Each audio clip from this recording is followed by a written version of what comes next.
Sepanjang perundangan dari Datuk Meladata bak gurundi sapu lah dicin bak ditimpo minyak. Kok nak alui kidek lah tibo nak dicin cayo lah datang. Alui na lobiah bak disopoh dicin na lobiah bak dijonang. Nan bak cirempong ngelok bunyi bak gondang ngelok pengguguh raso tadonga-donga juo. Rundiang nan datang dari Datuk lomak manih kacak yang sodang lomak bagai pisang masak manih bak santan. Dia tinggu di raso, tinggu dia ya tabu. Dalam dibimbang nambah itu, rundiang yang datang dari Datuk nambah bonang terontang panjang ujungnya sangkuk di teraju. Nak usah tadi kekumpulan elok dibawa ke paminta.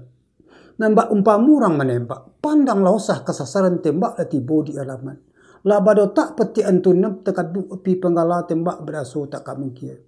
Tapi sementang kebak itu mekok setinggi-tinggi melancang lah tibo di awang-awang dan suruk ke tanah ju. Sabih canggah juran tiang dikubak kudi ibatang torih pengubah lebasu. Dan kejadi ujuk perundangan. Siriah secabiak nak berkunyah pinang sedidih nak bergotok. Kemudian itu kata Datuk.